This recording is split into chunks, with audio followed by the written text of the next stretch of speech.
I'll call the meeting to order. Please rise. Allegiance to the flag of the United States of America and to the republic for which it stands, one nation, under God, indivisible, liberty and justice for all.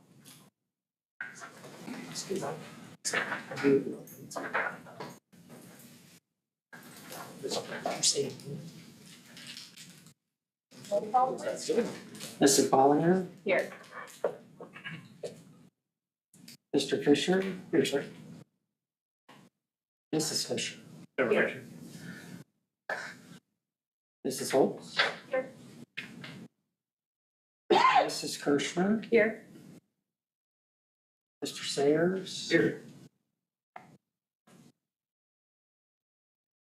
Mr. Lillard. Here. And Mrs. Ferguson Miller. Here.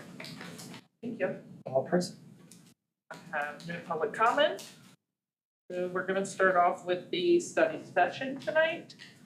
So first I have high school course book.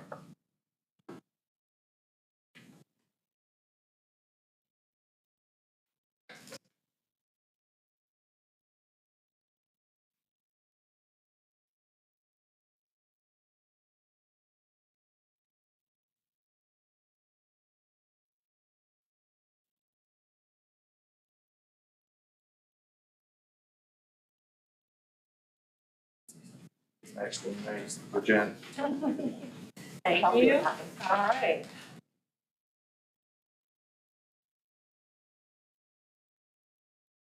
feel like it's been forever.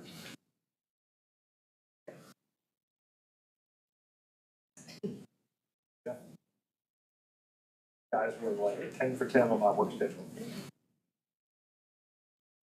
The guy that I usually do like the 5 hours with, his wife had surgery, so. Yeah. Right. Sir?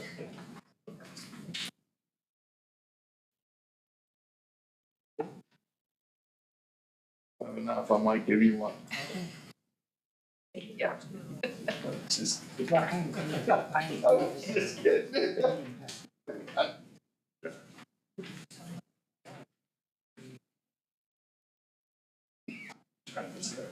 All right.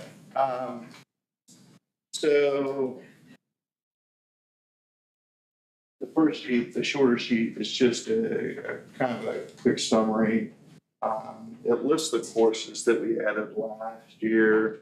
And so I just wanted to provide you a quick review of that as we go course selection book for this year. So you can see the list of courses that were added. I don't have to read those, just welding got started here in January. We're still in the beginning stages of that, but it's progressing. So that has been going pretty well, I believe. The e-dynamics, those are online courses that provide some options to kids. We haven't seen a lot of interest in those yet, but they are still an option that remains for students. Interest in large vet and small vet has been good. Those classes are well liked for sure. Mrs. Kels is doing a good job with that, and that is definitely in her wheelhouse. Agribusiness also, students interested in that, and that's going well. The foundations class is the new 9th grade class. That's kind of not completely based on foundations of graduate, but has some of those tenets based in that class. That is a requirement for all students. Hopefully in 9th grade, we try to catch it. We'll catch it in 9th grade. Technologies, pathways 1 and 2, those are business classes. Again, first year for those are going okay. The creative music pathways and future ready scholars, those are more independent classes that students can schedule with specific teachers. They're going okay as well. And we added the career pathways to the course selection book as well. You can see we only have one class that we're adding this year is crafts. We're switching a couple things up with art. How she's doing that, new art teacher. So Mrs. Holmes from elementary middle to the high school. So anyway, The only other things that would have changed in the course selection book from what you approved last year might have been a prerequisite, not the prerequisite, but like maybe it was a C plus and now it's a B minus, something like that. So nothing major. And the only time we do that is try to get alignment across the board with other courses that are in there. So nothing really has changed with that at all in comparison to the previous year. And then the second sheet I gave you is just this is going to be for this year. And those classes that I just went over are reiterated in the box on the front page at the bottom. You can see the new classes that were added in the school years there. Has the graduation requirements at the top. Sequencing there, particularly for math. And then on the flip side of that, there is information for incoming 10th, 11th, and 12th graders. And I won't go through all that. That is just for your approval. But parents will get this, of course, when we're doing course selection this year.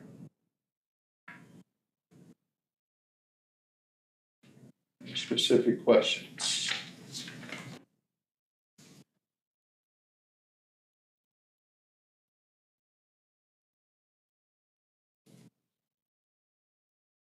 We still remain one of the few schools that require an FCS course.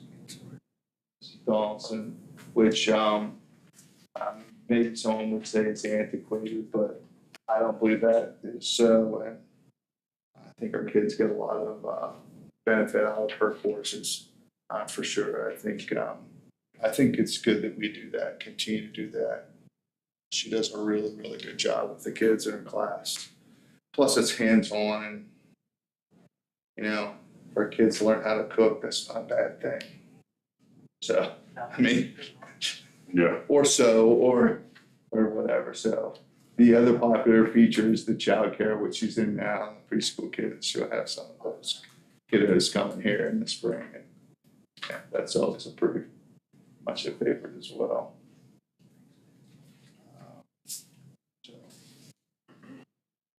They still do the baby. Mm-hmm. Yeah. Mm-hmm. They do. Yeah. I don't think it's the same ones as when you went to school, but yeah, they still do that, yeah. Probably The way upgrade. AI is, I can't imagine what that's gonna be like. Wait until they come up with an AI baby, right? Yeah, not good.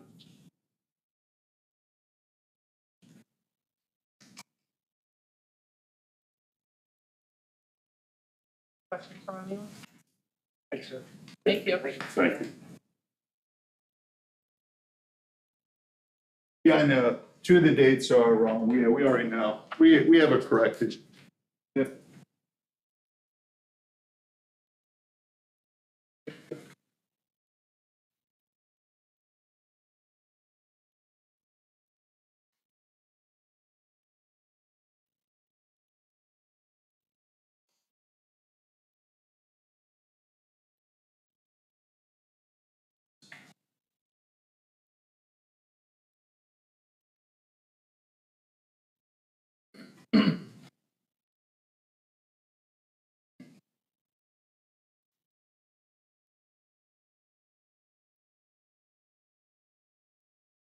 Thanks. If you want to maybe tear the 2 pages apart, set them side by side, that might be helpful to really work through the 26, 27.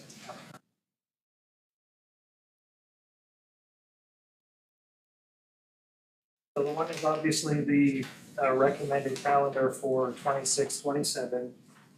The second sheet that you have is really just a year-to-year comparison with our current calendar and some of the, I think, positives that are coming out of the committee's recommendation for the 26, 27 calendar.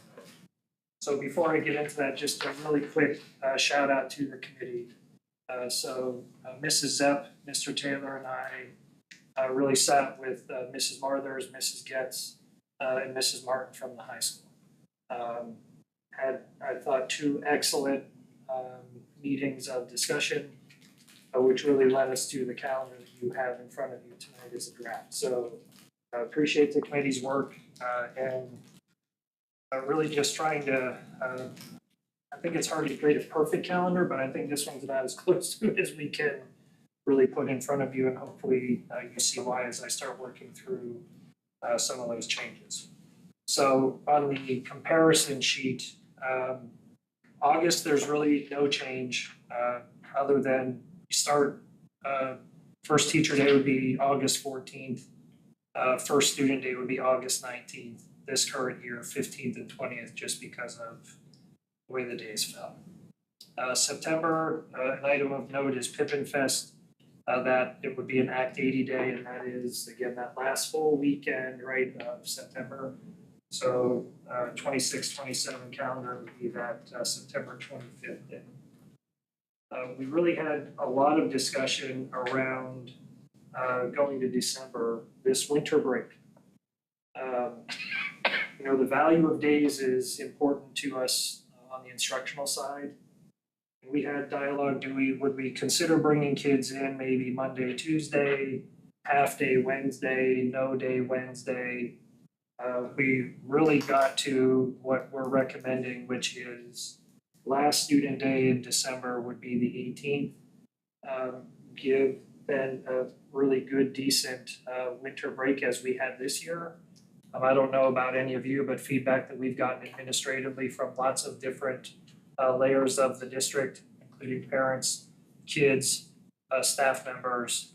They really appreciated the break that we had. It was, you know, in advance, they could plan accordingly, et cetera.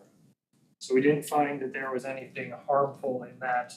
Quite frankly, the opposite. Like I said, the value of the instructional days, that Monday, Tuesday, might not be as meaningful as we would want them to be in the calendar. And even with that, when we get to the total days, student days, this calendar actually gives us an additional student day versus even our current year's calendar. So going into January, then that winter break would obviously go through the first.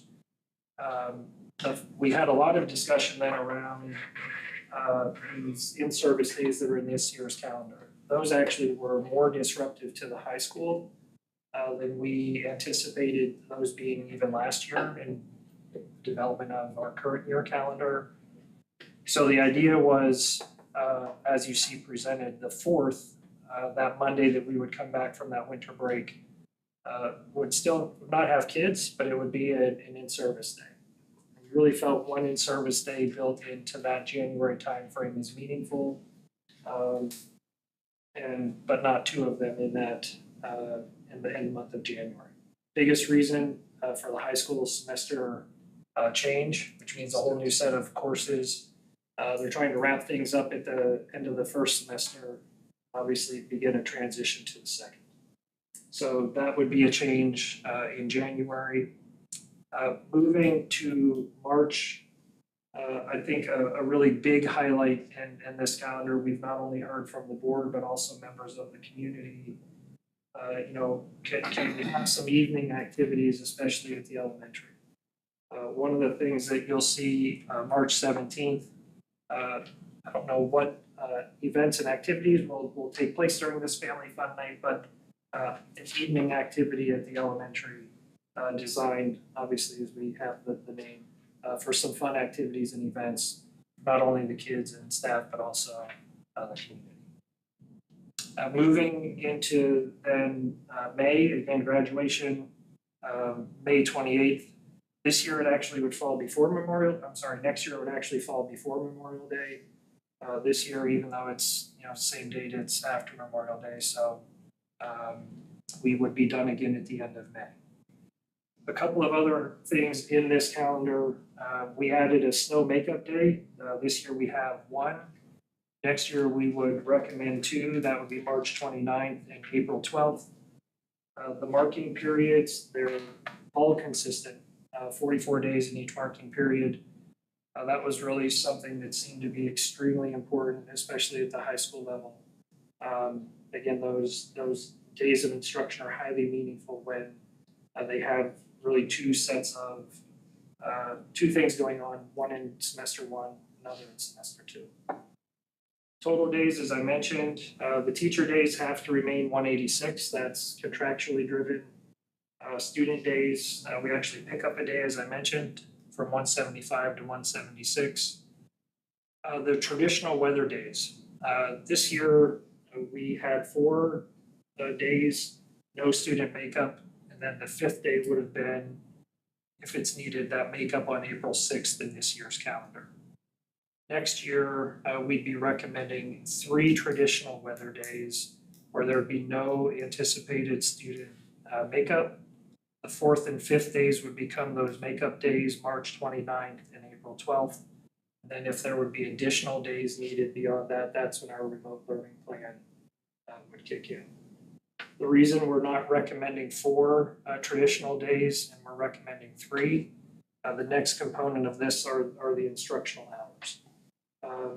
And you're going to see a difference in the instructional hours that we would have in place for next year versus this year's calendar.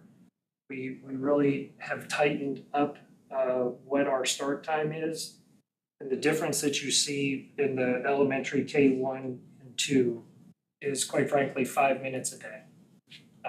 That's the differential in the hours. But over 175 or 176 day schedule, that's the reason and the concern. We need 900 hours at the elementary level.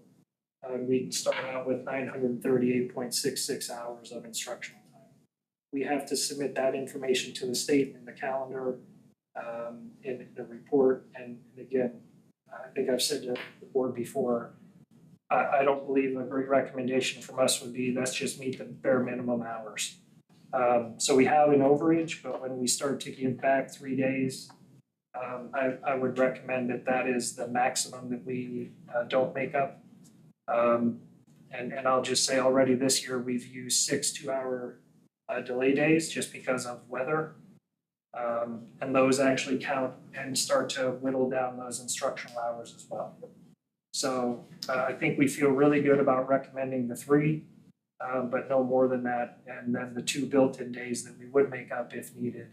Then anything after that would become remote learning. So questions, comments, concerns, but again, we feel really good about the calendar that we're putting in front of you. We had, like I said, tremendously productive conversations with the committee, and just thankful for the committee's support in building it. With the 3 days off, no virtual, then you go into the 2 days that are made up. Traditional makeup. Would it be smarter to, or not smarter, would it work out to, after those 3 days, go virtual and save those 2 other days in case we have a lengthy off time where you don't want to have them going virtual 3 days in a row? So we could use one of those days to break that monotony of getting up, being on a computer. And then if we don't need them, we'd have them down the line. And just a thought that once we use them and we're out of them, you're out of them. Right. They're going to have to go virtual every day that they're off, unless we would. No, yeah, I understand. Again, this year is a great example. We don't control the weather, 1. 2, when it's a lot of snow followed by tremendously cold weather. We've really set that threshold at when it's single-digit temperatures and wind chills are below 0. Those are the days that we have 2-hour delays. So Jack, again, to your point, is there something we can do with those? Yes. I don't think we need to change the calendar to do it. We would just need to really, I think, articulate that as we would start to maybe work through those days, and share that plan accordingly. Right. So sometime fall of next year would be when I think we need to make a really good decision on, hey, we're gonna, after the first 3 days, we're then going to, we won't use more than, 1 remote day in a row, or we'll have to create something like that. Right. Knowing that, again, those makeup days, if needed, would still remain March 29 and April 12, if we have to come. If we have to use them, yeah. Is there a threshold where the 2-hour delays start adding to the makeup days? Like if we do, 3 or 4 2-hour delays, do you automatically do that makeup day? That's a great idea too, so we could, yeah. Was a question, not an idea. Yeah, so again, really, if you look at the instructional time, Mr. Fisher, that would really be like 3 2-hour Yeah, delays. So my only concern with that is sometimes that gets pretty difficult to navigate. If we have a whole week of 2-hour delays, yes. that's a little over a day, and then, so we would just really have to figure out how we clearly communicate that to the community. But I would say there's lots of possibilities. Well, that's what I'm saying, like, would we be better to use hours rather than days?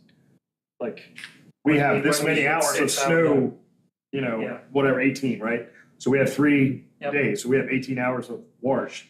But if we start doing all these 2-hour delays, is that gonna eat at our instructional time? And then we can show that to them right at the beginning of the year, hey, Sure. the kids have been off for 18 hours, now we have to start doing these days, so it's not a surprise. Yeah, and that's why, again, we track those really every time that we have those. And right now, we have, again, 12 hours Yeah. of instructional time lost just because of those 2-hour delays, which equates to, Yeah. 2 additional days. Yeah. So that, it doesn't take long, my point is, it doesn't take long to add up to days of Correct. instruction. This winter's been brutally cold, but I can't sit here with a crystal ball and say next year won't be the It same. might be great. Might be worse. So I think there are lots of ways that we can get to that. I would, again, like to keep this calendar, and then we can communicate that plan out as we're working through that and developing that. Yeah. Maybe we don't have any snow days next year. I think one of my years here, we only had a couple of 2-hour delays, but not really a snow day, or a couple of early dismissals, but not a full snow day. So very weather dependent, obviously, in this conversation, but again, those are, I think, 2 good ideas for us to consider.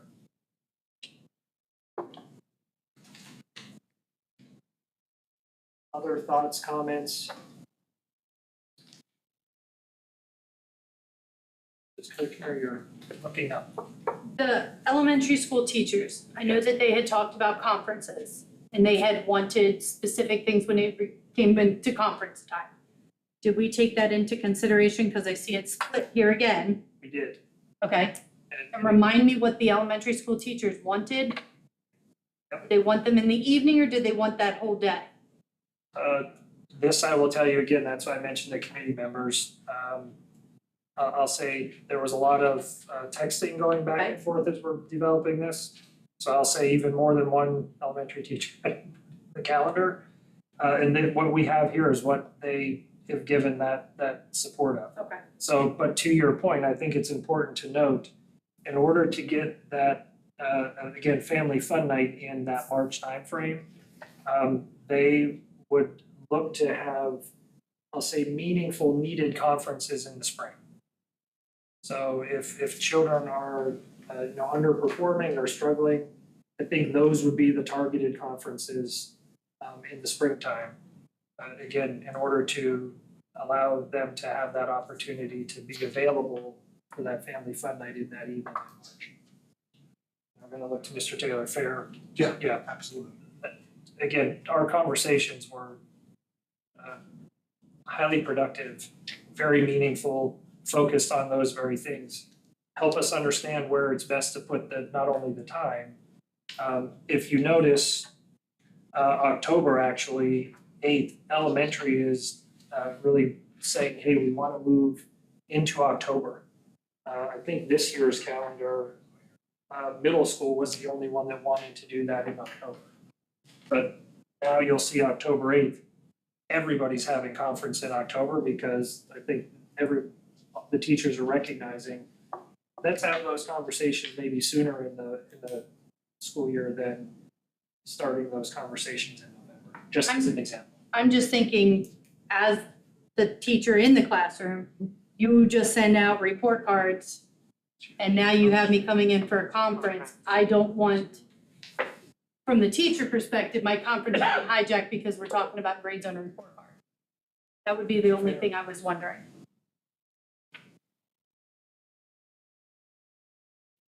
Have we had graduation on Memorial Day weekend before? We can talk about it. One We're time. not talking about your I wasn't here. You just read it. I wanna know how their rating is, I wanna hear what their DIBEL scores are, I wanna hear what their math scores are. I don't want you to come in and yell at me because your child got me.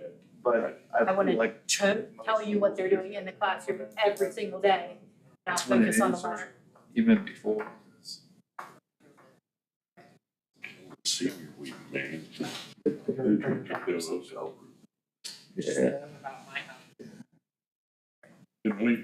Can we just try to take a look at, and do it this way, but just let's look at all the pluses and minuses to having graduation on Memorial Day weekend. That seems like a lot for parents and everybody to be doing it on Memorial, like the Friday of Memorial Day weekend is graduation. So, I'm not saying don't do it, I'm just saying keep an eye on what that looks Can we like. have? One of, I'm not sure if Mr. McDowell already said this to you, is if you, because we looked at moving it up, but if you move it up, it really hijacks our ability to complete our state assessments at the high school. So we can't finish the block, we can't finish the sequencing of all that testing. So that would push us to June, and I don't think anyone wants to be in school in June anymore. That was at least a discussion of the committee. So we did bring that up, and we had pretty good long conversation with Mr. McDowell and Mrs. Martin, the high school rep. Just the ability to be able to complete that, but Yeah, I would just say, can we just get feedback from parents and stuff, what, like, I know seniors aren't gonna be happy because they're not getting rooms on senior week for senior week on Memorial weekend or Memorial Day week. So one day, back in graduation of one day holds us back from getting those testings done, is that what you said? part of it, it's just not just one day. You know, if we moved it to Thursday, you gotta put that day somewhere. So where do you put it? Oh, so we have to like rub here to. Yeah, but if you tried to, at one point in time, the version of the calendar, I think, had us actually a whole week earlier. Because we were gonna have those days back in Christmas, like that Monday and Tuesday, so you gain 2 days. So that means 2 days come off the end. Then you start thinking about, we added some days in April to give us a little bit of a break and to do some PD and things like that. So it actually had us finishing the whole way on actually on the 21st. And then at that point, it really impacts our ability to finish the Yeah. testing. And again, if you look at that Keystone window, it's May 17th to the 28th. That's set by the state. I mean, I would quite frankly love the Department of Ed to really take a look at that window. But that's not gonna happen next year. That's set for 26, 27. Yeah, it may be fine, I just would like to Yeah. get some feedback out of it.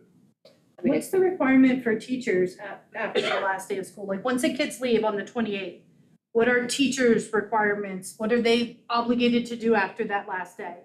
Do they have to come and report for a day of cleanup and data reviews? Or are they also done? They have one trade day, which we have each summer, that they have off, I think it's a Pippin Fest day. They have to do a trade day over the summers at some point. What we're trying to do now is do that week that we're done, like this year, that's when we'll do that, so I think it's June 1st through the 4th. Knowing that typically we don't have, the district's not open on Friday, so it's Monday through Thursday. which would be Tuesday, Wednesday, Thursday, because Monday's off. Correct, yeah. And once again, that's, the teachers prefer that, they'd almost like to get it done and then be able to move into their summer vacation too. Jack, what were you thinking? Sorry, I'm just curious, like moving it up? No, my actual thought was to go into the next, to do it in the next week. I got you. I mean, when was it this year relative to Memorial Day? How far away from Memorial? I have it, Jack. So this year's calendar, again, graduation is the 29th. Memorial Day is early this year and it's on the 25th. So Monday is Memorial Day, Friday is precedes, right? graduation. Right. So it's just because of the way the weeks fall, because the first is on a Saturday instead of Right, Memorial Day 26, 27 calendar is later than it is in the 25, 26. Just like Easter. Yeah. So very similar to Easter. Yeah, my thoughts were to do it late, not bump it up, but Is do it later. is the 28th like a half day again? The last day of It's school. the last day, yeah. Again, traditionally, that's been, Mr. McDowell, is it 11? Yes, I'll just say it's 10 and 11. 10 and 11. Like, I'm just thinking graduation being that late at night on a holiday weekend. Like, if we made graduation the 27th, but left the last day of school, your seniors just didn't come to school that Friday. That would make much more sense as a senior. Because that's like a holiday weekend, most people travel and go away, and you're having graduation. I mean, the seniors aren't really here anyway that week, right, besides for fun practicing. Practice any last minute items that they need to complete. And the added fact that Memorial Day weekend, adults are partaking in partying out, driving at night, and that's graduation on the same Friday night as everybody's starting their holiday weekend. So I just wanna make sure I heard, so 27th, last student day for seniors. 28th, last student day, K to 11. Correct. So we're not losing our hours or our days, we're not changing. That work? But you'll have to change the calendar, you'll have to make up the days. Do you want my opinion? Yeah, I Well, hate for- it. I would It'll be for teachers and students. we're doing it earlier. Yes. Even if just the seniors are the only Yeah. ones that are Yeah. going, That's what I'm saying. not everybody else is missing, only the seniors that won't come in on the 28th. Everybody else still comes to 28th. So that's That's what, Yeah, that's there why I there would asked. be a graduation and then typically they would do safe and sane right after it. So then they just wouldn't show up to school on Friday. I just need to make Right, sure. Brian, what But what let me- are your thoughts on, Um, to be clear, K to 11 comes I didn't understand. That's what you the were saying. 28th. Seniors, last day would be the 27th, right? That's what I thought. But why can't we just do it like you're doing it here and graduate on Tuesday or Wednesday the following week? You don't have to go to school the day you graduate.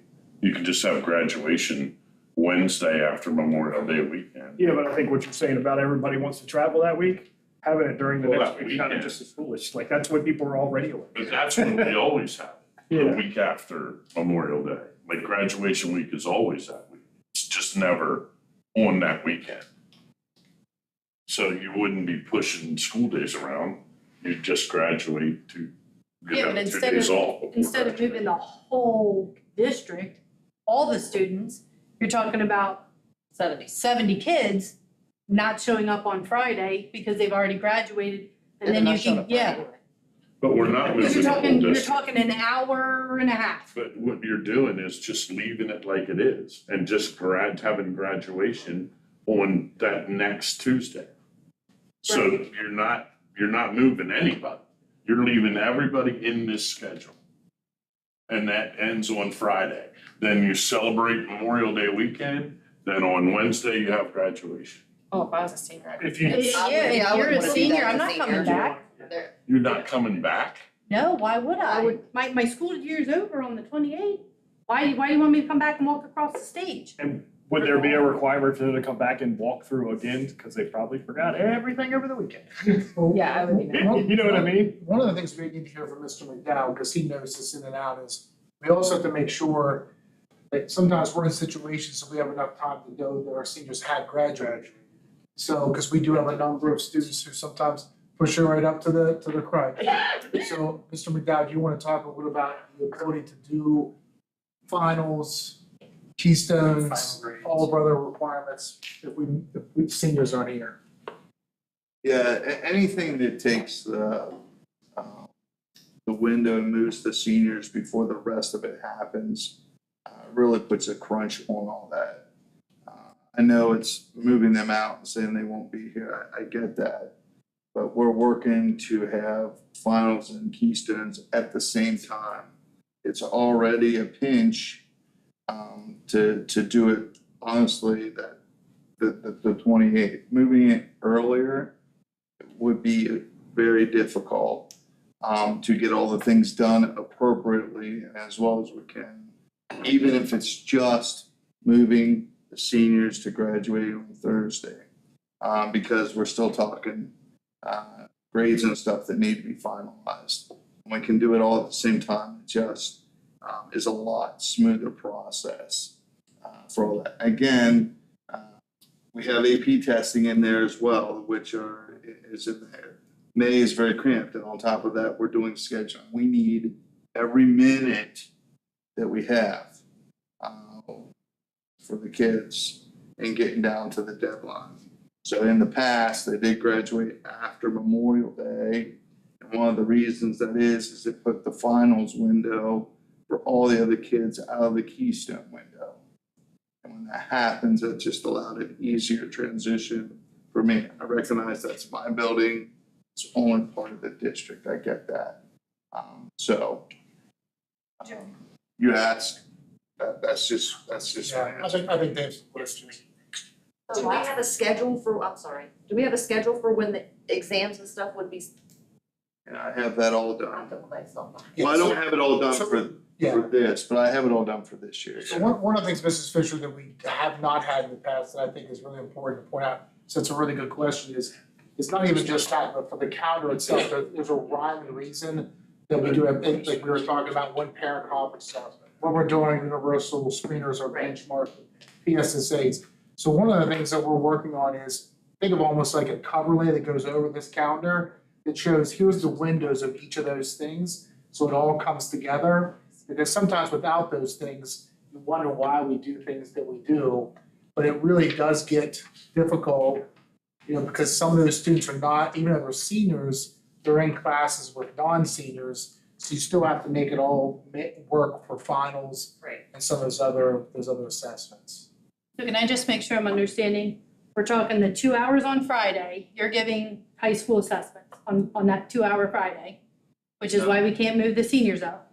And then you're telling me that we can't move seniors up because Keystone exams for Algebra 1, Biology, and Literature are being assessed, but you don't have any seniors in any of those classes. No, I'm not- Shouldn't have any of I'm those not saying seniors. that at all. It's the window of time that has to happen and the flow of that to happen before then. When you shorten the seniors back, it complicates other things that have to be done with the high school with the other grades. But I'm also seeing that this year we had 175 days and we did it, and we have 176 days on this calendar. So really it would be the exact same day frame. But we graduated the Friday after Memorial Day. That is the difference. But we had that Monday off of Memorial Day in that week. That's right, but it gives me time to do the finals with the underclassmen and get out of the Keystone window and the finals for the seniors. It's difficult to make all that happen at the same time as graduation. I'm not complaining, I'm just stating as a fact.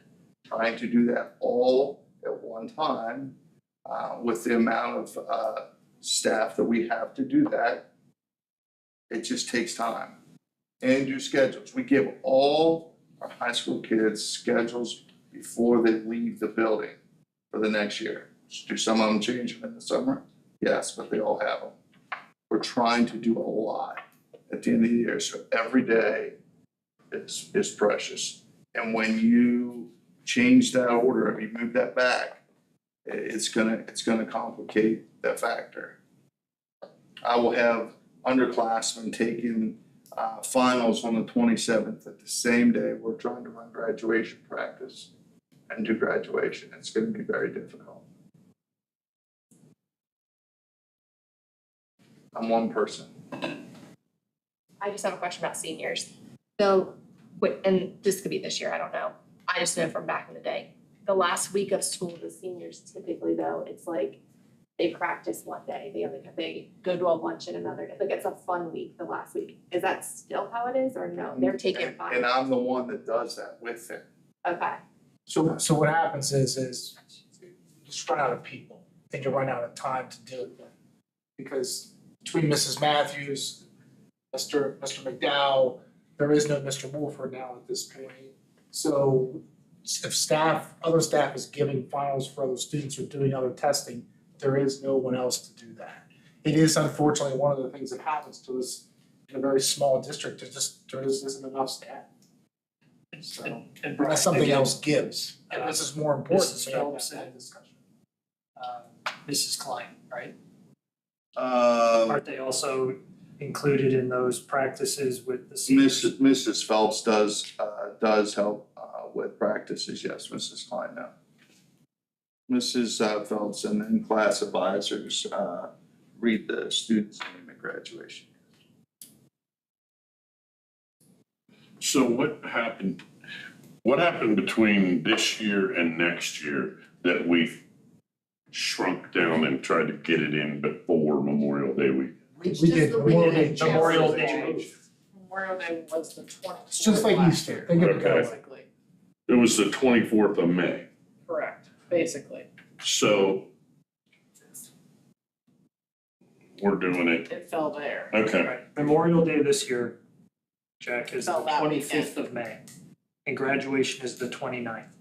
Just like- Next year, graduation is the 28th, but Memorial Day is not until that following Monday, the 31st. It's just like, think of next year as Easter happens in March instead of April. And just to be So clear the too, 12th, just a question, the 12th is not Easter then, that says vacation? No, it's March. April it's 12th? March. So what is that April 12th vacation day? it's a day to be able to make up. We tried to. That's a makeup day. It'd be a snow makeup day. So that goes back to like when you take a day out, you have to put a day somewhere else. Or you have too many days, because the teachers only work 186.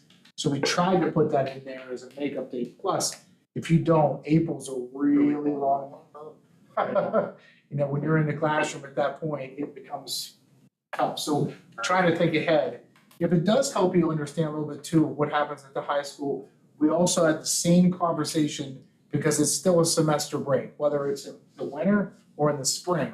And unfortunately, the state still requires us to do the Keystones then. So that's the reason why we changed the schedule for next year, from this year, because we had those 2 in-service days, and it got in the way of them being able to really Keystone test well with a schedule and get the finals done. And it was sort of like a start and stop, because we came back from Christmas or the holiday break, and then you started again, and you stopped for 2 days, and then you started again. It was just sort of choppy. So if we're saying we don't like graduation on that Friday, then what is our options? Do we have an option to move that somewhere? What, I think one of the options is, like I was just saying, is you can move it to the 27th, but I think we need to have a long conversation about what else is going to give at the high school. You know, maybe schedules don't need to be done prior to Like, the end can of we, the school day. can we take one of the teacher and service days and put it to that Tuesday and the schedules get done that Tuesday when nobody's here, when there's no kids? Why don't we give them 2 more days of spring like, break and go the 2 more 9th, days longer? Like, just picking the 9th as a teacher and service Then you're day. graduating Like, in the if middle of we the next took week. that or you teacher and should. service day and made it just a regular school day In April. in April and moved it to make a teacher and service day on that Tuesday. Oh, Where they would Friday do night's Friday night. schedule that so Tuesday. that goes back to, Chrissy will appreciate this from an Doesn't elementary matter to me at all. standpoint. What if we were going The reason why we had the 9th was We don't because have it anything. lines up with some of our universal to be out on schools like senior night? preparing. I wasn't thinking like the 9th as a specific day, I'm just saying a general teacher and service It's really- day, we eliminated. I'm not gonna miss something next week. and So, moved it to that Tuesday. Yeah, it's gonna, they're really strategically placed now because of those things though, so. It is nice, Candace, to have that in service and get that instruction and then be able to take that time and then apply what you've learned in that in service to look at your own data, universal screeners, whatever you guys call them. You know, it is nice to have that day after from the teacher side to sit down and plan. And then I'm also thinking, looking at PSSAs, that's my last day. And I want solid instruction leading up to that to make sure that my kids are prepared. So if we're worried about April being such a long haul for them, why don't you give them 2 days off in April and then put you to graduate the week after Memorial Day on Tuesday. If the teachers would like it to be on Easter, this is a question for them, because sometimes I'm wrong. You know, you can weigh in, you know, from a classroom perspective. Preparing for the PSSA, even though the PSSA isn't all the be all, I'm gonna talk about that in a little bit. But they probably would appreciate it probably this year because we're so early with Easter, because they wanna come back and then sort of put the, you know, pedal to the metal and really crank it out. So you're saying add days to Easter as opposed to, And I think families may appreciate that. yeah, I was just going to ask that, is it so if we were to, but and I'm bigger looking at spring March break. 30 and 31. If those become district closed, in essence, a spring break, we then need 2 additional days, which we would then move into what would Tuesday, that be, Wednesday. June 1st and 2nd. And Graduate Wednesday. we would potentially then look at graduating on Wednesday, June 2nd. Is that? Can I make a recommendation not to do the 30th and 31st, but do the 24th and 30th? Let me have my end of the term. Let me get all my grading done on the 24th. And then I have off Friday, Monday, Tuesday. Yeah, I'm truly fine, just 2 days trying to for get 2 Yeah. days for 2 days and But you're gonna send But them that's- back for that's- one day that's of their so- first semester, and then they're gonna be out for a week. Solve their problem though at the end of the year. Should we I still just try to don't find like it? that Friday graduation. Yeah, let's- Memorial let's- Day. so, Well, yeah. so again, I think that's. March 24 and March 30 would become Spring break. spring break. Graduation then would move to June 2nd. Yes, Wednesday, June 2nd.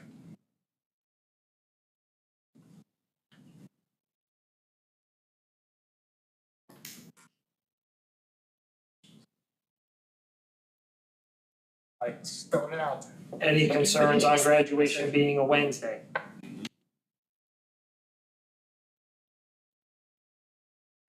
So but now does that pigeonhole your teachers into coming in on the 3rd for their give back day? But we'll make that work. We'll have to figure that out. So is that, just give me something like that, like 24th and the 30th of March. So Is an that our only extended, option? an extended spring break. Just asking if that's the only option, to not make it that Friday. I think it's the best option to make everything we currently do. I just really wanna graduate on the 27th. I just really wanna be done on the 27th. No, There's no option for that? no. So how, can somebody run through how graduation, I mean, I'm gonna get a crash course, don't get me wrong, but how does graduation that week work with the students? Mr. McDowell? So they first have to complete their finals, and then there's a day where they come in and clean out their lockers, and we do graduation practice, and then we graduate. I have a schedule for that to happen. And you will get all of that, these parents get all that information late April, early May. So when, I guess in my head, I'm looking at this, kind of like what Missy had said from Bristol, so I don't want to speak again. Winter keys, they're not winter keystones, they're spring keystones. So algebra, biology, And I don't have the schedule developed for this calendar. I think you're still thinking about the students, and it isn't so much the students. no, it's the More about the dance pattern. staff. It's- Yeah. And I understand that, but I kind of feel like, looking at, tell me if I'm wrong, but if we go from the 3rd to the 7th and we're having PSSAs, your math, science, and makeups, perfect. We have another week there, the 10th through the 14th, where can we bump keystones straight into the 10th? I know that, These can't be changed, they're state mandated. No, they're state Easterns are the 17th through the The 28th. state mandated windows, Laura. I heard that, I just What, you realized it had to be the time frame. And the trick sometimes, in both the winter and the spring, No, I don't. is you wanna try to go as late as you can. Yeah. Because you wanna have more time to get the content in. That's the trick of the winter sometimes, cause you can test before Christmas. Keep in mind, like you're testing really early now. So,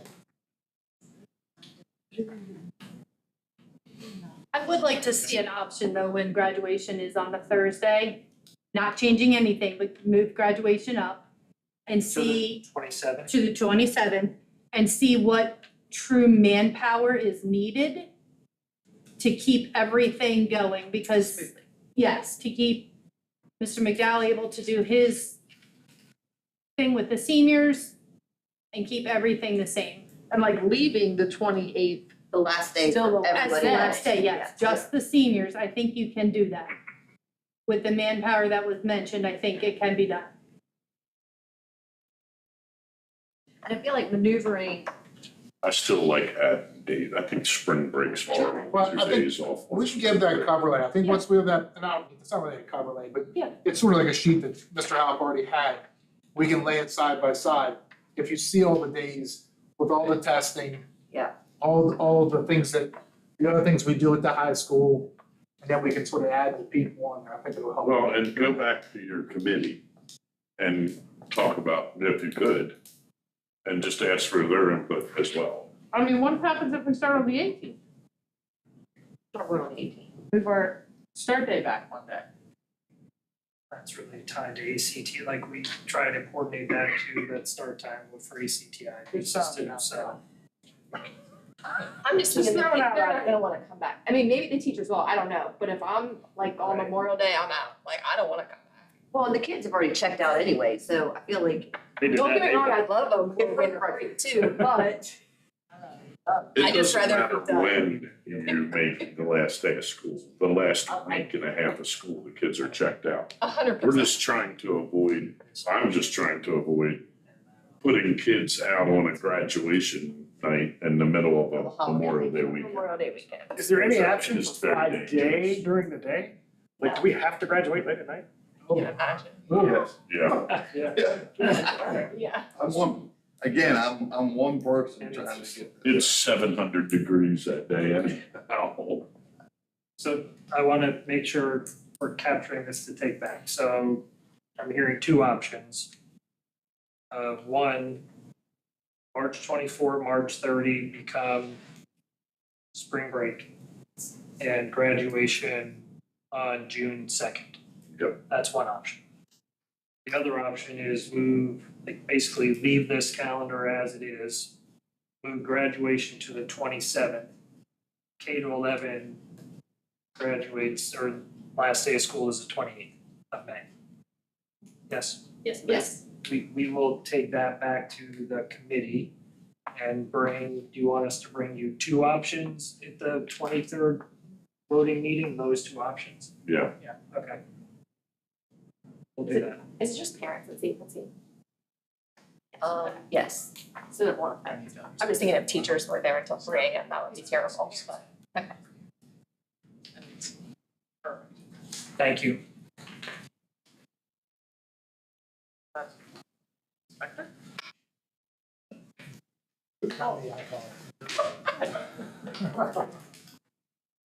Anything else on the calendar?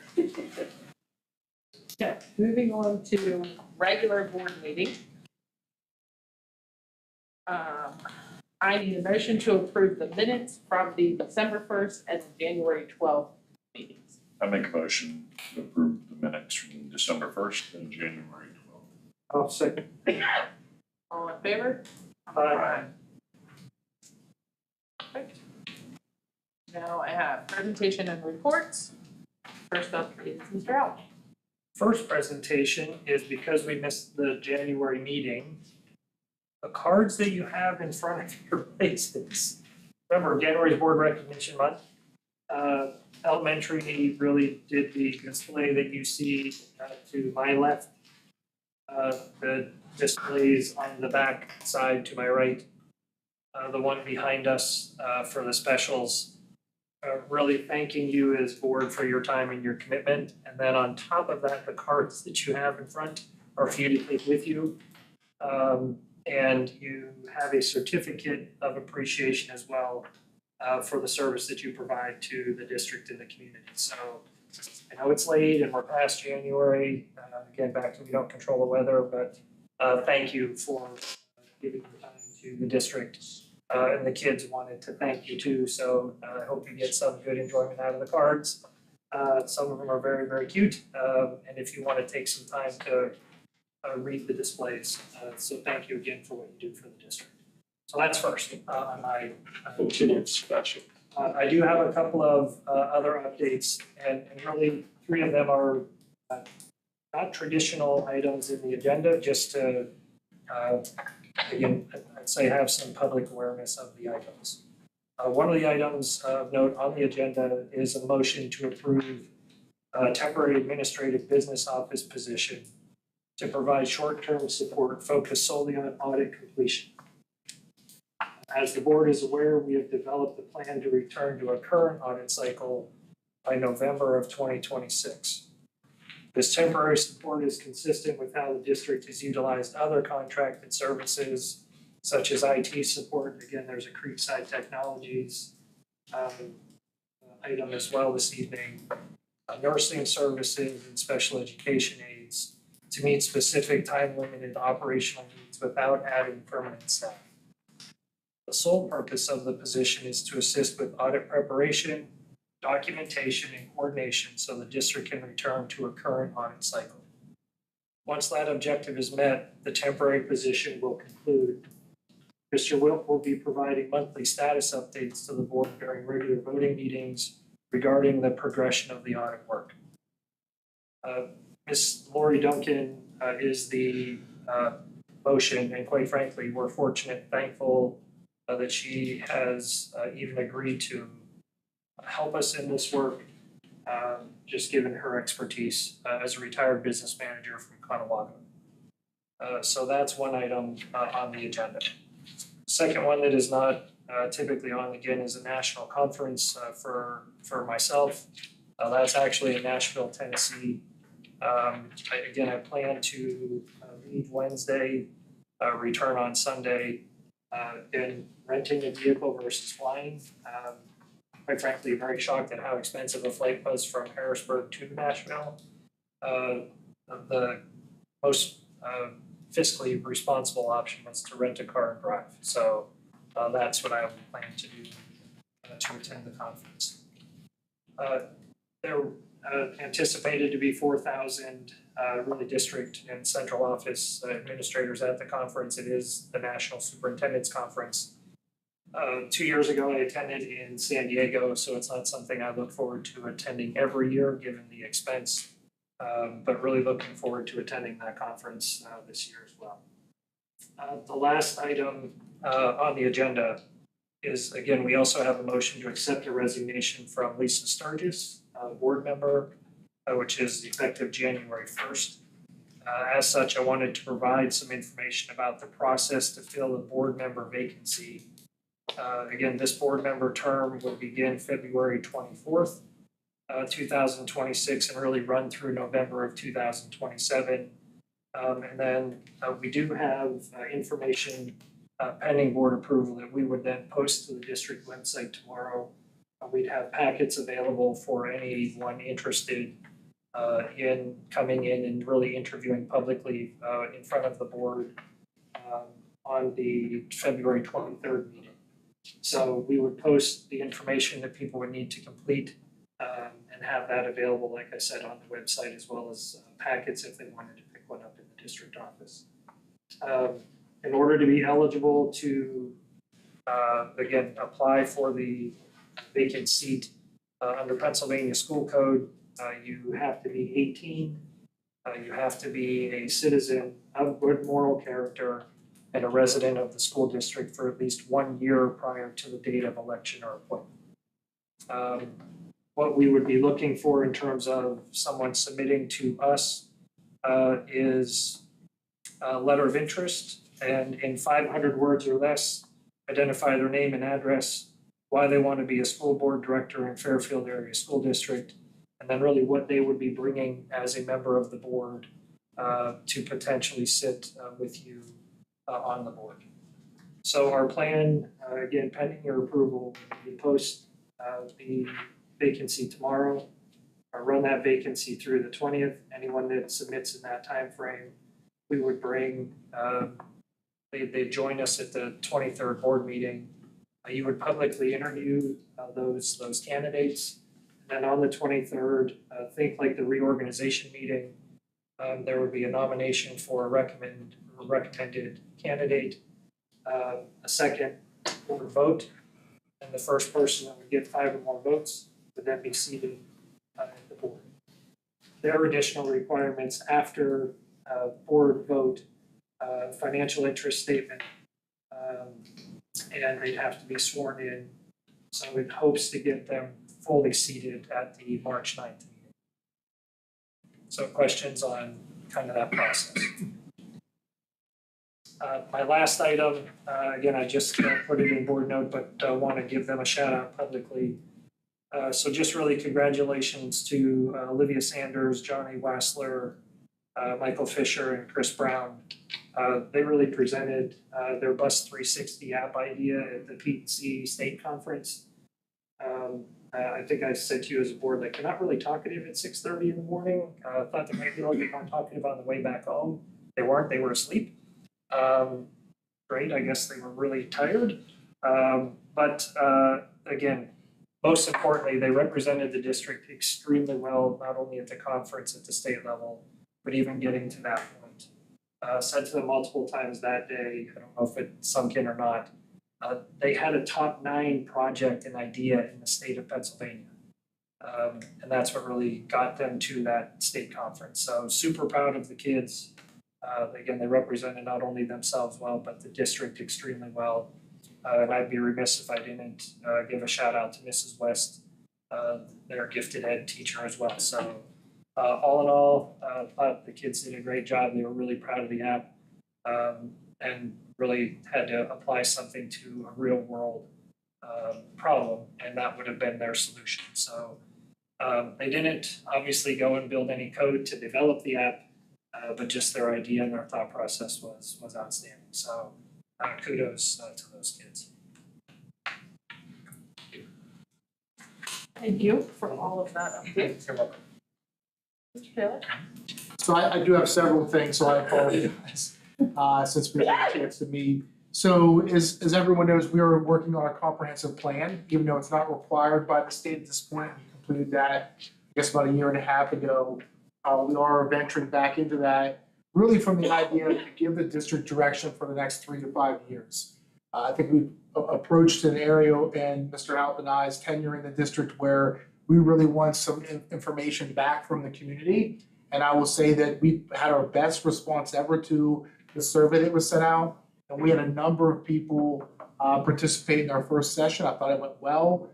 They had the opportunity to be able to work in groups, rotate through 8 different stations with the goal of really just trying to get as much feedback and community ideas from based upon what the survey already gave us. There were a number of people who just unfortunately couldn't be there that day but wanted to.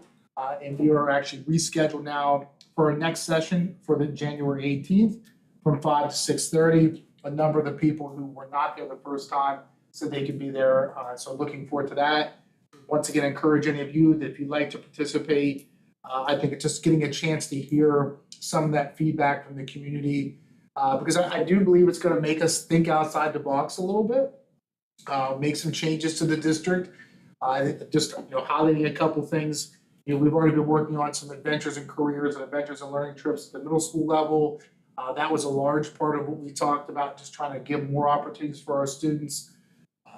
We talked a lot about having some more opportunities in the evening for academic fair types of things. The family fun night type of idea sort of developed out of some of that, and looking at some of the processes and things that we do even at the high school level, looking to change some of those so that our community feels like they're being prepared for certain things to happen throughout that school year. So just looking forward to that, continuing. Obviously, eventually we're going to bring all that back to the board. We'll have a really detailed plan. Obviously, there's all kinds of instructional pieces tied to that also, but just highlighting a couple of those things we talked a lot about. Just a couple other PDE types of requirements that we're working on currently. We have our Chapter 339, otherwise known as our guidance plan, school counselor plan, then careers, things like that are wrapped into that, not just what our counselors traditionally are thought of. So we're actually working on that. That will be due March 31st. I'll actually give a short presentation on March 9th during our study session to go over that, as well as our special ed plan is due this year. So also, that is due actually at the end of the year, but I'll also be giving a short presentation on March 9th during our studies session for the special ed plan. We just completed our special ed preschool transition meetings. So all of our students who have an IEP, they're coming from the preschool. So we are set and ready to go for we know who's joining us next year. A great group of students. I'm not sure if Nicole was going to highlight some new tools we have in the district, but we have implemented a new software for attendance. So we are using another tool from Parent Square called Attendance Plus. Attendance is one of our district goals, so we're excited about utilizing that. Training staff, we're going to roll that out to our principals and train them here soon. And I missed the opportunity to do this in the past, and I wanted to do it tonight. I wanted to highlight our social worker. So we used a grant to be able to bring on a licensed social worker from Phoenix. So they're local to us also, which actually really comes in handy in her work. She's got an extensive background working for the county and some other agencies. But she's helped a number of our students already this year with things that you'll probably never hear about, but I just wanted to highlight them. She's helped a number of families obtain insurance, some form of that. She's helped several families get into the doctor to be able to see a doctor, all different types of levels of medical practice. She's helped with just financial needs that are, so whether it's from oil for their heating to the ability to not have some things happen at the bank level at their house. She's helped tremendously with that. A pretty significant amount of funds that have been donated from the community. She helps with almost all of our attendance meetings now. There's attendance conferences that we do that we're required to do by the state. She's conducting this. That was her primary focus. And then she's obviously just connected a ton of families to community resources. So I know you're never going to probably hear about that unless you run into someone who was a benefactor of that. So I just really wanted to highlight that she's been a wonderful addition to us. I know the principals have shared that with me also. It's sometimes tough to come on board and work with people who are already established, sometimes our school counselors and some other personnel. So she's really navigated that well and has done a great job. So that's it. Thank you for your update. Mr. Wilk, do you have anything tonight? Sure. Our fiscal year 23 audit is nearly complete. I received a draft copy from SEK on Friday. The last step is to prepare the management discussion and analysis. So should be complete by the next 2 weeks. And then my plan is for that final week in February to distribute it to all interested parties. So the Bureau of Food and Nutrition, Department of Federal Programs, the IU, our PFM, the company that does our bonds for us, there's a list. So by the end of February 23, we'll be done. So we're on schedule. So that will be on our next agenda then, right, our next meeting? Yes. Thank you. Anything else? Lori's been in a couple of times. She's working out really well, which should make getting 24 and 25 done easier, and hopefully we can stay on the schedule that we've laid out. Because I know the district needs to get this done. It's been hanging on for too long. So. Thank you. Yep. Thank you for working on that. Mrs. Zepp? Yep, so I'd like to piggyback off of what Mr. House shared earlier with recognitions regarding the P&C conference. So if you're not familiar with it, P&C is the Pennsylvania Educational Technology Exposition Conference. It's held annually, and it's probably one of the premier educational technology conferences in the country at the state level. And not only did we have a group of students get to go and present, but we also had a group of teachers that went and present. So P&C was all about Fairfield this year. And I just wanted to recognize two of our teachers that were selected by their peers to be able to present at the conference. One was Katie Barnes, she's a high school business education teacher, and she presented as part of the Student-Centered Learning Summit. The conference has different summits. They had a cybersecurity summit, an AI summit, they had a Student-Centered Learning Summit. She presented as part of that. She presented on her Technology Pathways course around the area of providing students choice in what they learn and how they learn it. I got to attend her session, it was well attended, and the questions and the engagement with the folks in attendance were outstanding. She did a phenomenal job. And then Mrs. West also presented at the conference. She participated in the Student-Centered Learning Summit as well, presenting a poster session. So she presented about the mobile makerspace that she has created at the elementary school that can be wheeled from classroom to classroom with all the materials that the students would need to participate in whatever activity they're doing in that class. So I just wanted to highlight their hard work. And I know that they were a little anxious with applying, and then when they were selected to present, they were pretty excited and apprehensive as it was their first experience presenting in front of large groups. They did a phenomenal job, and we should all be really proud of them. Is that everything? Yes, it is, sorry. I didn't want to cut you off. Yeah, Thank that's you, okay. and thank you for that update, that's wonderful. Mr. McDowell? Yes, elementary, they celebrated their 100th day celebration recently, I think last week, I believe.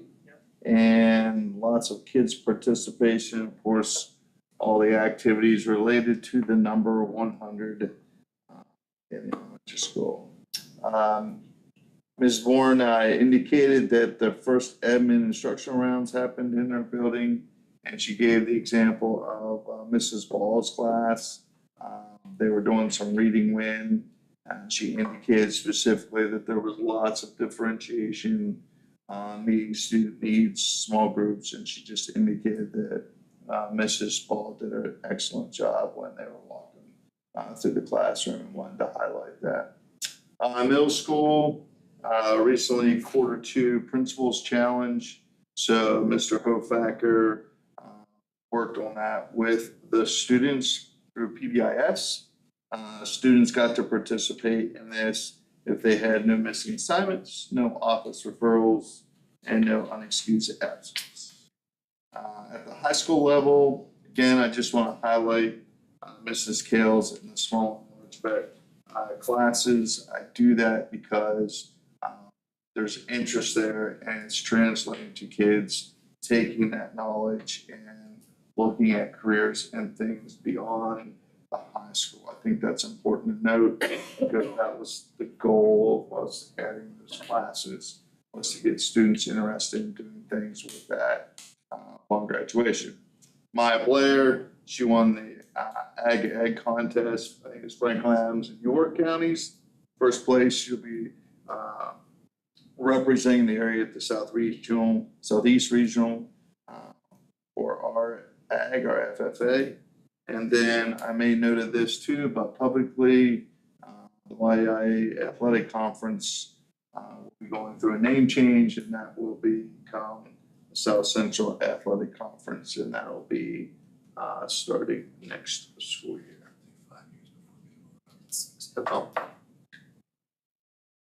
Thank you. How many students are currently in the welding? Is it full? There are 6.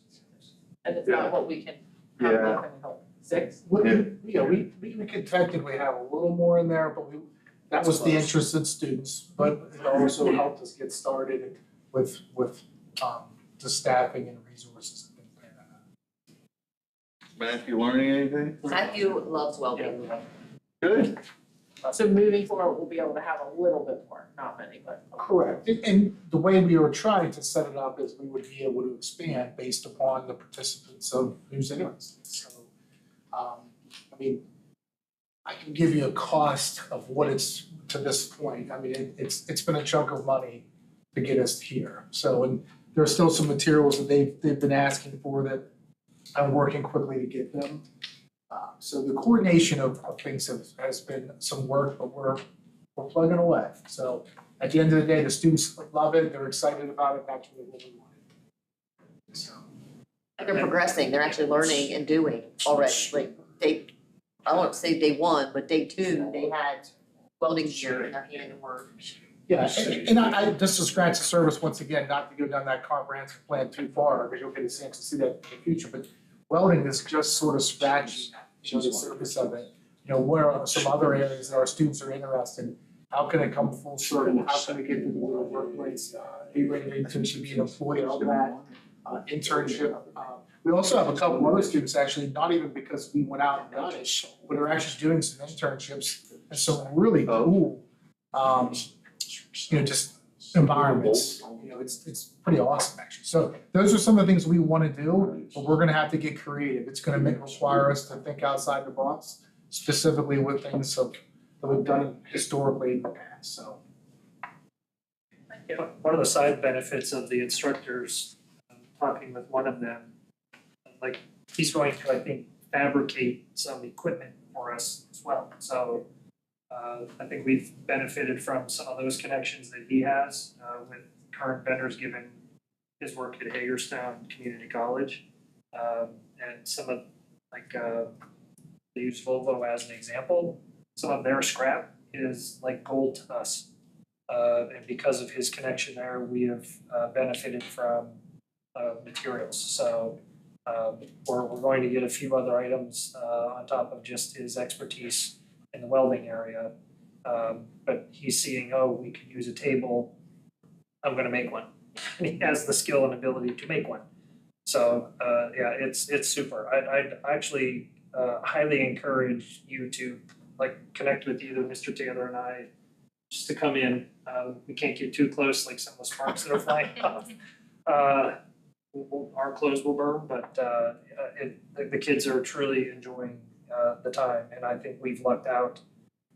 We have two really, one highly qualified instructors, but just they can't tell us how fortunate we are to have the kids that we do, and they're thrilled to be here. So all the way around, it's been a great start. Thank you.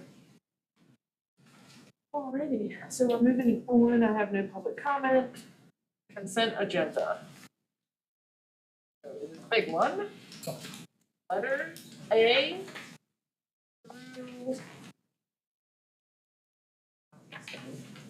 through double F. A through double F, I'll need a motion. And any discussion on anything, or does anyone have any questions on anything?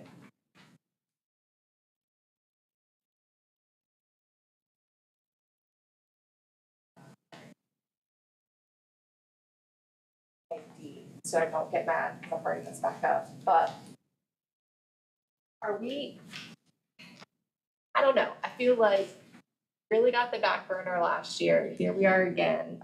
We have brand new signs down in the gym, just different things. I feel like if they can't put a check in our hand, there's definitely things around here that we could use. And why aren't we getting that? I don't know. I just. I missed what letter were you talking about? D, sorry. D? Yeah. The facility Question. request. For Liberty. Yeah, I mean, my opinion on that is that we're not dealing, this isn't the people at Eastern Liberty. We're dealing with a corporation. They're gonna give us what they're giving us, and we're giving them back. We either take it or they'll just. But what are they giving us this year? Yeah, so Veterans Day breakfast, again, they give us the use of their facility for prom at no cost. I think they charge us cost for that food. We worked with them for the Veterans Day breakfast, they did that gratis. Yeah, our in-service, we had staff there, kind of change the environment, et cetera. Again, there are other, I think, things that they are willing to do. They helped us plow the drive when the snow was here. I believe they're a very good partner with us. Some of the things that they do aren't visibly seen. And again, certainly understand why we want to have them get approval like others. Can I make one Yeah. So I know the last 2 years we've been trying to see prom stuff. The only reason I'm saying this is because, so when we were doing our stuff, I mean, we got the food super cheap. And after talking to like Carroll Valley, and I feel like prom still pays a lot of money for food. Like, I would love to compare that. And Well, I've then never there seen should be it. no cost. I would check into that. I just feel like there's definitely a lot of miscommunication with the prom aspect of what we get and what we aren't getting. I don't think we're seeing anywhere near a benefit for prom, if that's one of our big hangups. For them to use our facilities, wear and tear on our property, that we just had to pay to have refinished. They could have donated to have the parking lot refinished. But they're using it, and they're using it in like one of the worst times of the year, because it's snowing season. But I mean, I agree 100%. I don't see a benefit. We have our maintenance men plow correctly, or correct, I'm just making sure, like, that's our responsibility, so I don't see a benefit from a So if that's billion-dollar a company in our community. I'd honestly welcome, and I'll work to do that and set that up. I would love for Liberty to sit with you as a board, representatives from there, that can truly walk and talk and discuss this concern, if it is a concern of the I board. just feel like we did that and then they up and left, and now we're back to where we were, so. I mean, I'm definitely, I think Yeah. we should. I believe that would be, I But- think, a great step to do. And again, Tim Coons, I think, is now the general manager, I'll call it, I believe that's his title. And again, I've been working with Rob and Warren as well, and I think they are both very interested in investing in this community and the district. And I think they would very much welcome a conversation with you as a board. And Tim and Robin are both local, Yes, correct. But are they both gonna of be- their children went through Fairfield, I think they would be willing. And now that they are together in managing Liberty, I think that they would be a little more open to having an authentic conversation that's not just putting the wool over our eyes. Are they gonna be able to be people to make decisions, or are they gonna have to go to like 3 levels up? They will still have to report to Vail and Colorado. So I don't wanna speak for them because I don't like to do that first. Second, all I would say is that there are multiple levels, from my understanding, now that Vail owns that property. And there are certain things that they have the ability to do at the local level that I don't necessarily think have to flow all the way up through the chain. I think maybe some of the things that we have had experience with them even last year, when things have to flow to that highest level, up to Vail at Colorado, that is where they lose a lot of the ability to make a really informed decision that might help a local entity like us. Because of a lot of those hierarchical factors, I'll say. So I think a discussion with 2 very local people, who are, again, I think very good representatives of not only Liberty, but the community, would be a great next step. Again, they don't have to help us plow, they do that. So I'd like to take that approach. If the board or board leadership or the entire board, I think they're interested in maybe any of or all of that. So thanks for bringing the concern up, but I would highly recommend that we take that route, and then let's see where that conversation leads. Is that maybe pull D from the approval, or? I would much prefer that we leave that on the agenda, knowing that I think they have some needs coming up in the near future, and I believe a concern that's come from the community is the parking lot's filled, and yet facilities use form hasn't been completed by Liberty. So I've asked them specifically to fill out the request. You have that in front of you for your consideration.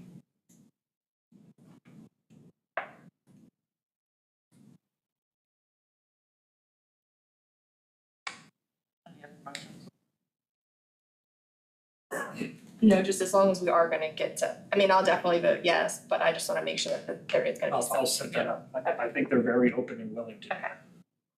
I don't think. President's Day is Monday, so I'm sure they're gonna expect like, is it this Monday or next Monday? So I'm sure they're gonna have a holiday weekend, it's gonna be.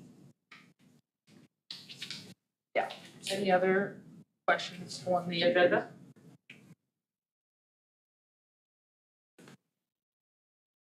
A through double F?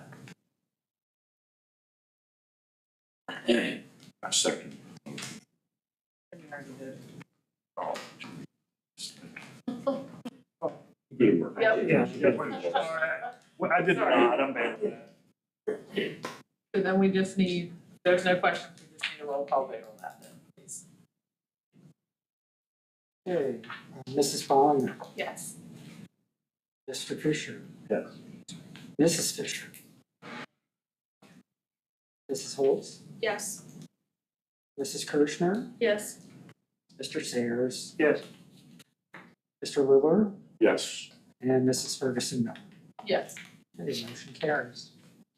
And then other action items is A, we don't have to vote on that. We No, you just, saying that we have on the board vacancy application is now available for February 24th till February 24th, 2026 to December of 2027 is when the term is open. So you are welcome to get a new candidate packet in the administration office or on the website. And then we had some reassignments and transfers. Elimination of a middle school personal care assistant position due to change in student's IEP. Transfer from elementary personal care assistant due to a change in an IEP to a high school special education aide effective January 26th. A voluntary transfer from Heather Crum from part-time elementary personal care aide to part-time elementary special education aide in the autism classroom effective January 26th. A voluntary reassessment for JC Meter from part-time middle school personal care assistant to part-time elementary personal care assistant. And in accordance with the school code, Mr. Hocker has completed 3 years of satisfactory services for Fairfield Area School District and has been granted tender. So thank you very much for that. I'll need to read the background. Public comment, we don't have any. I did have 2 questions to follow up from previous board meeting. Which I know was a while ago, but we were talking about sports funds. And do we have that? Are we talking about that today? what is the specific question? So we were just interested to know how the sports funds work. So they have a fundraiser or fundraiser accounts, or where when a coach asks for something, where does it come from? How does it come out of the budget? Kind of wanted like a background on. Okay, well, we build a budget by sport to cover supplies, transportation, tournament fees, etc. But then there's another set of accounts that are fundraiser accounts. If somebody had a pretzel sale or a candy sale or something like that, that money gets deposited into the fundraising account.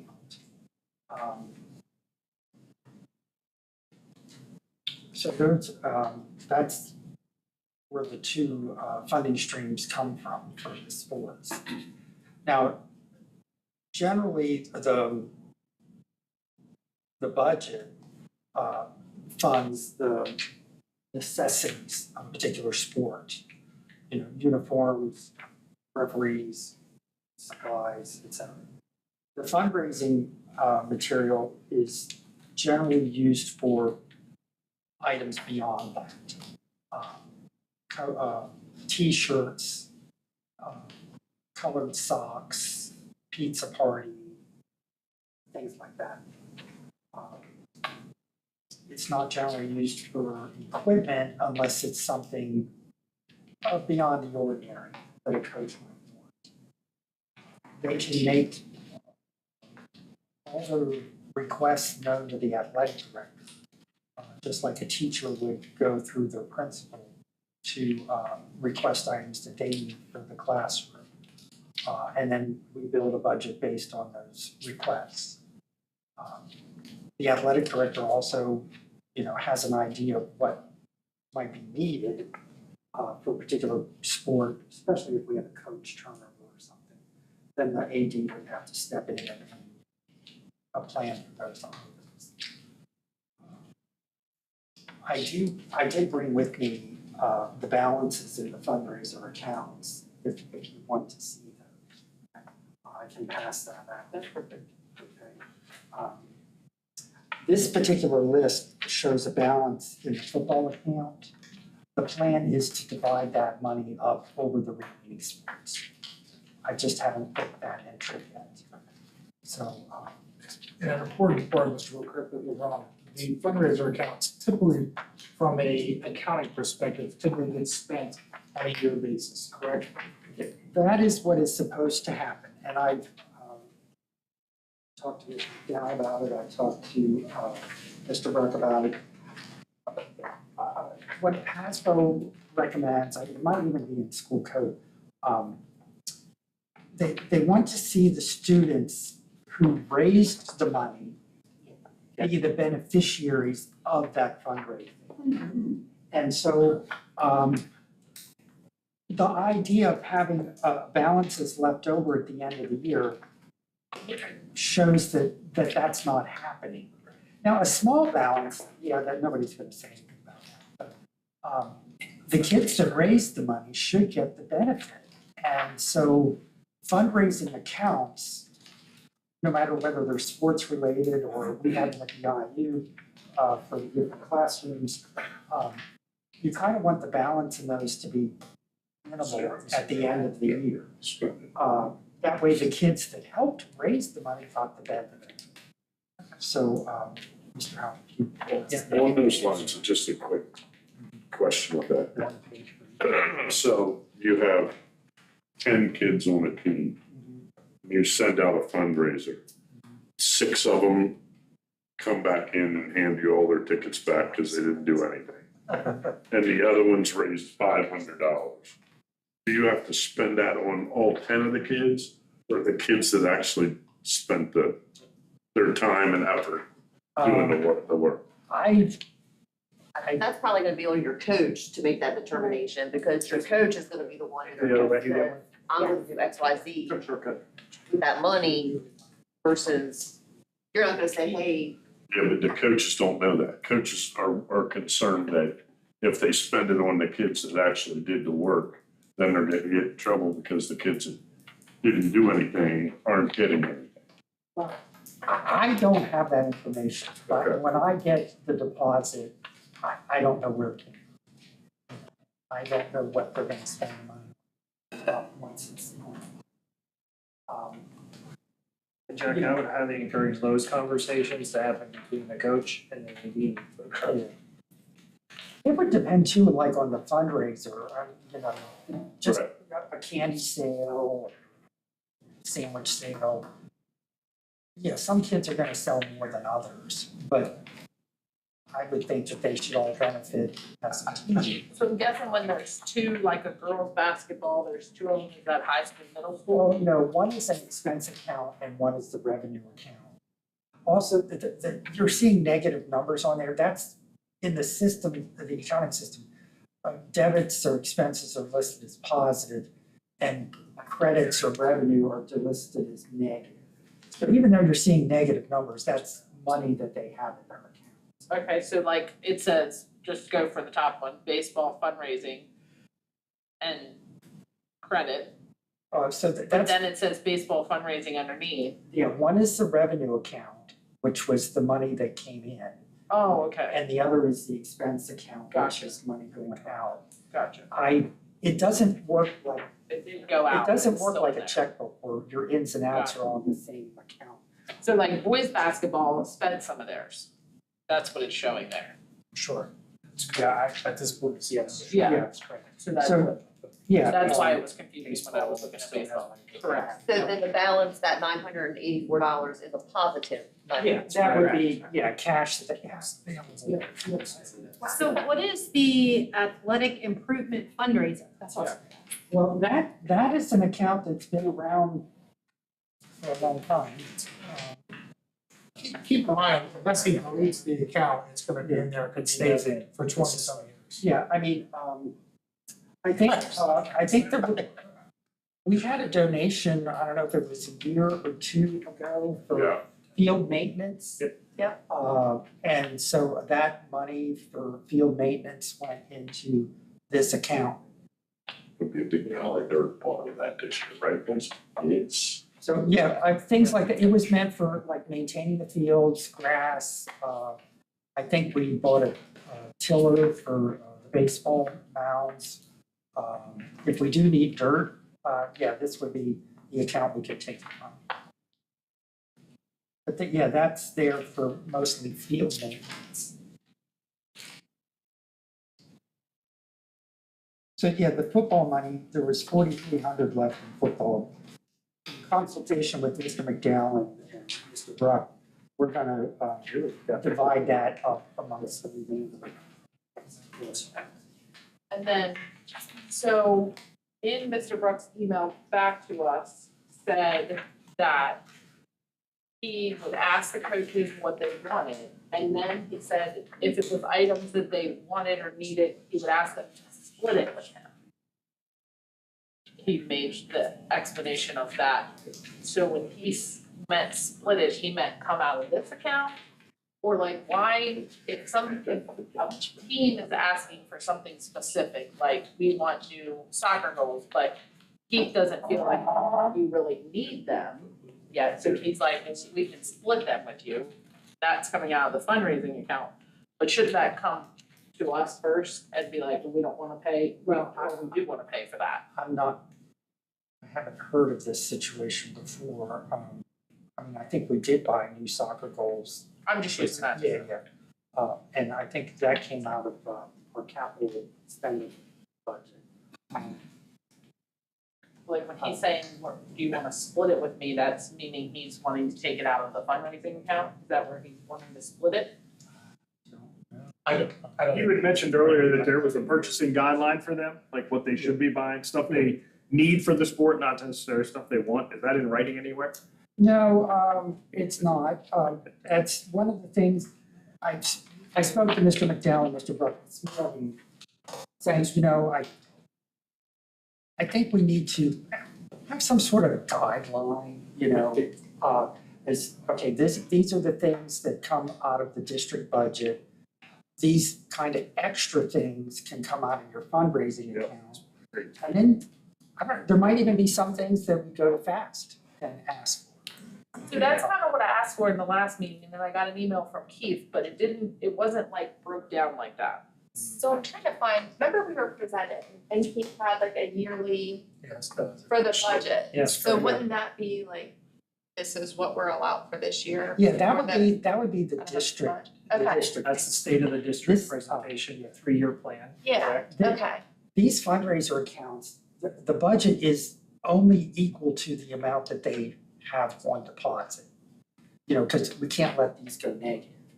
So if we get to the end of the year and boys basketball still has $984, that rolls over to next year. They'll keep that $984 for next year. Now, that kind of flies in the face of what I said earlier about having the kids that raise the money get the benefit of the money.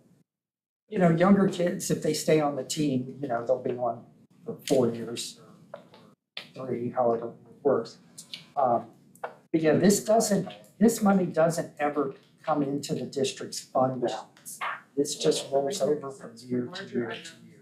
but I mean, this year, like, if this is what they fundraise for, right? So if the coach is like, I wanna have a pizza party for my kids, they could take it from this. And they do, and Okay. they do. I've seen bills come through and it is charged. See, these particular accounts, the source number is 125, whereas the district accounts have 3 zeros there. But I have seen receipts, like on a P card, They went to Ventura's end of the season, had a little party, and those things usually do come out of these That fundraising. was there, yeah. Sometimes T-shirts or special socks. Basketball got warm-up jerseys and all the kids, they get to keep them. They were purchased with their basketball fundraising money. That was, That is theirs this year. that's probably. That should definitely be something in the guidelines. That's probably Stuff they that. keep, if you know, I think, like, Well, and that's one of those things where if they keep it, they have to raise the money for it. If it's a school item like their uniform, the school pays for it. Right. Which is what I was told when that process started. To Mr. Fisher's point, and I think you had just, Mr. Wilt said the same thing. I think what we need is a guidelines for, I think it all boils down to the coaches have no clue who to ask, how to get different things, because it changes. Like, one coach gets it through this channel, another one through this channel. So if we can just put it in writing and bullet point it, you want T-shirts, warm-ups, boom, boom, boom. This is the process you do. You want to replace the mat in the gym for wrestling? This is the process you do. So that coaches know exactly what to do and when Yeah, to. and again, I think we have that. So again, something I shared with the board from Mr. Brook. So before each season, all I'm saying is there is a process. And I think I said at the last meeting, no different than teachers. I think there are coaches who truly understand to a high degree in depth, here's the money I have and I'm going to spend it. And I think there are others who think, okay, I don't know what to do. And depending on if they're asking Keith or if they're asking someone else, to me, the flow of information should go from coach to athletic director to Mr. McDowell. And then if there's still question, then it comes to the gentleman to my right, Mr. Wilt. And when we work in a chain of command that's established, there's much clearer communication and understanding. So Mr. Wilt's or Mr. Brooks' piece to this is, before each season, he asks the coaches what they need for the season. We've been using the athletics requisition form where the coaches list what items they would like along with approximate costs. The items needed for contests, Mr. Brook already takes into consideration. So any contest needs, Keith is taking care of those from his athletic director lens. So once Mr. Brook has the list of the items that the coach wants, and sometimes there are coaches that don't want anything, he sees it if it's within the budget. And by within the budget, we look at historical trends within all departments across the district, no different in the athletics front. If it isn't within budget, he may go back to them, just as we do when we budget with staff, to modify their request, or Keith may look to split the request to cover the cost of the item. Meaning he may try to pull something from another area in the budget, in his budget. Baseball wants something and maybe football's a bad example, but there's another sport that he thinks we could carve some money out. He might slide money over them to balance that out. For larger items that are a want and not a need, he asks to see if FASD can potentially help purchase those items. Items such as team sweatshirts, pants, jackets that aren't part of the uniform and the students keep, he informs the coaches that they should either use fundraising money or FASD fundraising money. So again, I believe we've shared that process. That's the process that we use. And I believe it's very much in line and very similar with how we develop all of our budgets, not just the athletic budgets. So again, if people are truly understanding or not understanding their budget or what they have, the athletic realm, the coach should go to the AD. The AD can't answer that question, they should go to Mr. McDowell. Mr. McDowell can't answer that question. Mr. McDowell would go to Mr. Wilt and get a better clarity or understanding, and then we can flow that information back down the chain. No different than what we do in other circumstances. And I would say with all that happening, and Mr. Fisher's question, when Jacob came aboard in October, one of the things Jacob and Mr. Ruck started working on is to consolidate some of that information and work on that to get that out. So that will be coming to coaches as well, so. I think what he meant in that, by the word split, in that communication by the word split, is split it between two lines in the budget. Not necessarily split it between the district budget and the fundraising budget. We would just split it between, because I've seen him do that. They'll charge half to one line and the other half to a different line. Now, myself personally, I push back on that and I'd say, let's just do a budget transfer and move the budget to where it needs to be for the purpose. So I think that's, when he says the word split, that's what I think he's referring to, not splitting it with district and fundraiser. One last comment though, on the fundraiser accounts, we still want the district to do the procurement. We don't let teachers go out and do their own shopping. We don't want coaches going out and doing their own shopping. The district is set up with a number of vendors we have accounts. We're set up as tax exempt. So the district should do the procurement. The coach can say, hey, I want these socks and I want to pay for it out of the fundraiser account. But then let the district place the order so that we can get our pricing and get it tax exempt. Any other questions? Is there, so that chain of command that you guys just spoke of, is that handed to the coaches like every single week? Because I know we have a hobby. I think that's the That's piece what he that was just talking about with saying Jacob. that they're working to shore that up. And to clearly communicate that to, again, new coach changes mid-season, Yeah. year after 20 year. years. Yeah, to do them, so that way they have no reason to say, I didn't get that, But I do believe that is a key to it, that along with many things in the district, there's been so much turnover. There are not systems and processes there, so people sometimes don't ask questions. Right. So then you get people doing different things. And, I mean, I've spoken to some coaches and they don't even realize they have access to do things for their team, so definitely better communication with all of that. It's something that, like a lot of things when we all got here, just something that's lacking. And so now we'll do the work to, put something on paper, guidelines, or process, whatever you want to call it. And then the athletic director will then be able to hand it to the new coaches when they come in. This paper you just gave us is a great start, like, we've never even had that before, so. I do think, and one thing, when we do hand that stuff to the athletic director, because obviously it seems like you're gonna work on that policy, we need to tell them what they have, because I don't know who had the conversation up there, but it was, well, then tell them to do fundraising to get this. If you tell me that as a coach, that means I need to have a fundraiser to get that money so that I can do this. You're not telling me that there's $3,100 sitting somewhere, you know what I mean? So saying, hey, the last guys are nice enough to leave you. X amount of money. Yeah, it'd be nice if you left them X amount of money.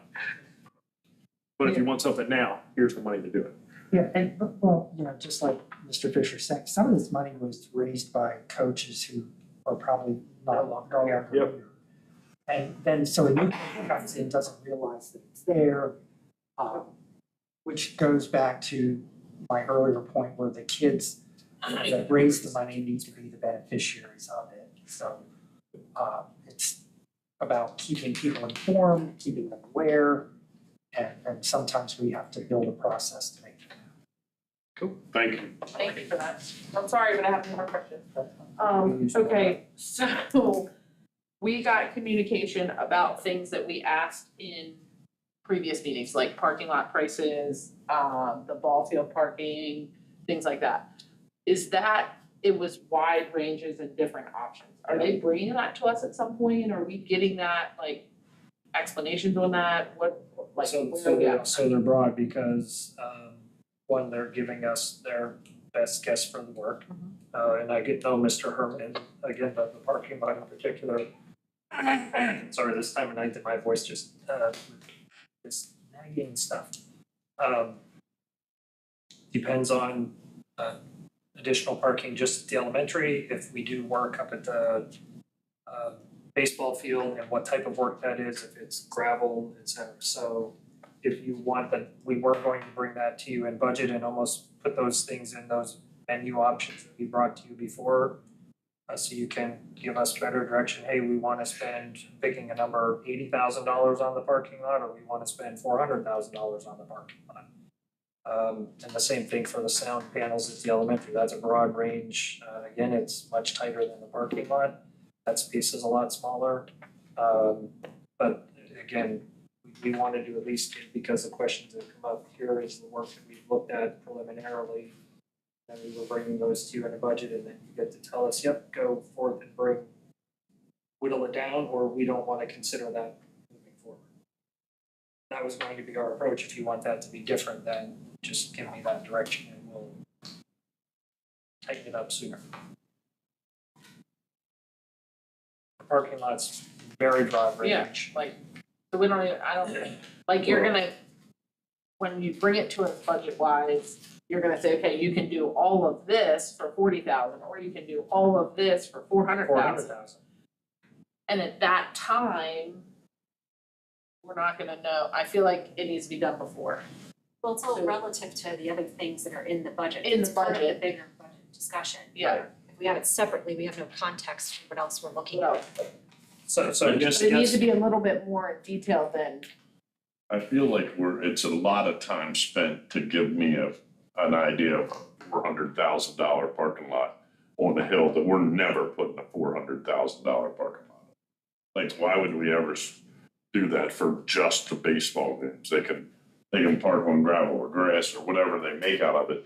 But I just don't want all that time spent on getting people in here and getting prices on a job that we're not even, this board would, I don't think would ever consider spending that kind of money when now we're spending it on getting estimates, and it's like, why do we spend money on something that we're never gonna? so we were going to bring it to you in that larger context, and I'll just give you an example. I know one of the items that we're discussing right now is like a generator. And that's probably ranging between $300,000 to $400,000. And obviously, I think we would recommend a generator over additional parking because of the safety side alone. So we were, we were gonna bring those items in a menu and have that conversation as we've done really every year. So you then can give us direction of we wanna spend $200,000 on these items, or we wanna spend $800,000, and if it's, we wanna bring additional information back about the parking.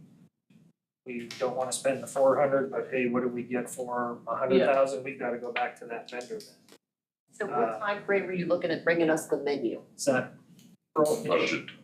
Well, we usually do state of the district in April. April. I could And we voted on the budget and So probably get from Joe, it's gonna depend on the scope of work, Correct. You can get. we're this- obviously not interested in the $400,000. Yeah. So that's why, like, I'm saying, like, don't bring us the $400,000 parking lot. Say, hey, you can kind of fix this problem or help this situation for 40,000. Yeah. I guess it's more or less what I was like, I didn't want it to be $400,000 more budget, we're obviously not. I can get a slide together by April from Yeah. Joe. He's already gathering quotes and information. Is that the one where they all come and talk? Athletic director will come? So the state of the district, absolutely. It's kind of our 3-year plan, so we don't run surprises. Got it, yeah. And Laura, to your point, so budget process, you'll approve a tentative budget, has to be out for 30-day review, and then final budget, we have to have done by June. So we give an initial, anything once that starts. you have time yet.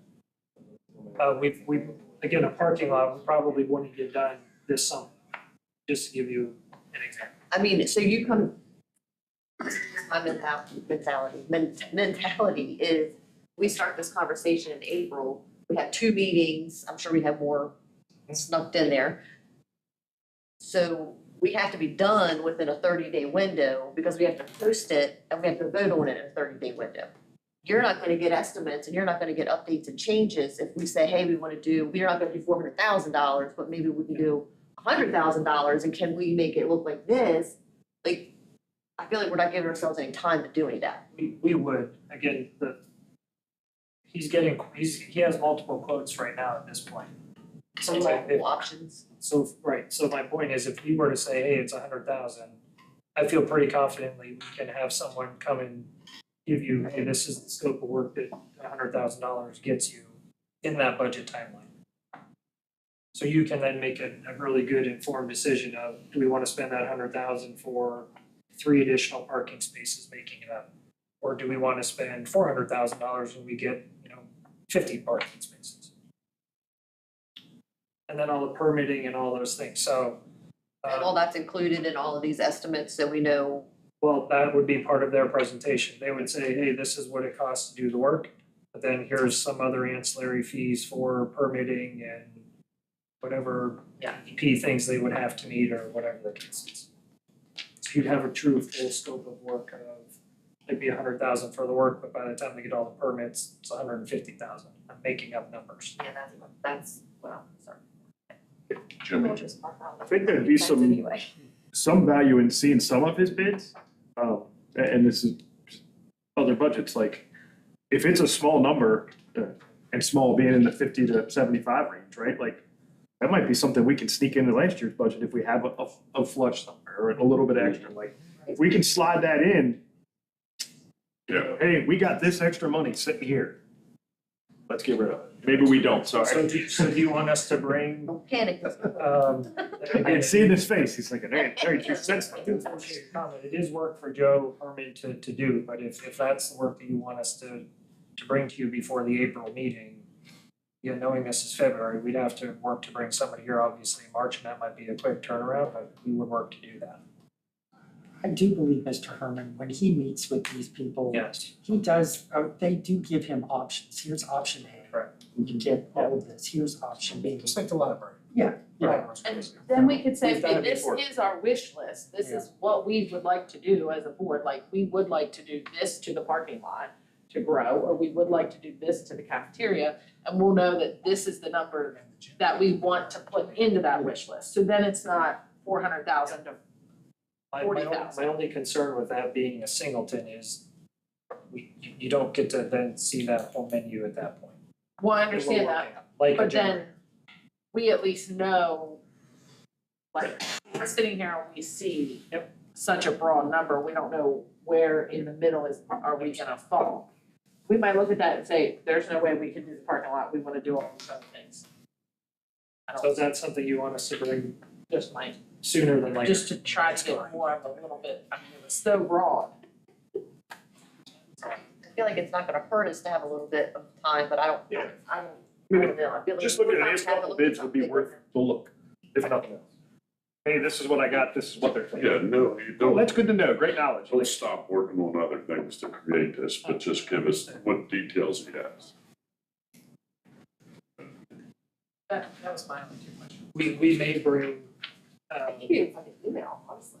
we may bring a company again, but I would want somebody to come, and if you truly want that level of detail, somebody who's potentially gonna do that work is gonna come and tell you about it. And we'll bring it into a study session. That would be my plan. I would To wanna truly have give you questions ahead of time though, before he comes in here, because so I would wanna see something before he comes in. He'd ask and answer as he's presenting information to you. Like if you have questions, is he saying, hey, here's a $40,000 project, here's a $400,000 project, ask away. Yeah, you're not getting. That's the whole point of the retest. presentation. I'm Yeah, not but gonna she's have a questions planner. at that point, cause I have to let it soak in and think. Invite him back. Hey. We'd invite him I back. mean, I just know how, Budget I know, I have to like, look at it, be like, okay, well, now what about this, like, yeah, it's, sorry, She's a planner. I'm a planner. That's fine. Any other questions? Make it work. Make a motion to adjourn. Second. Meeting is adjourned.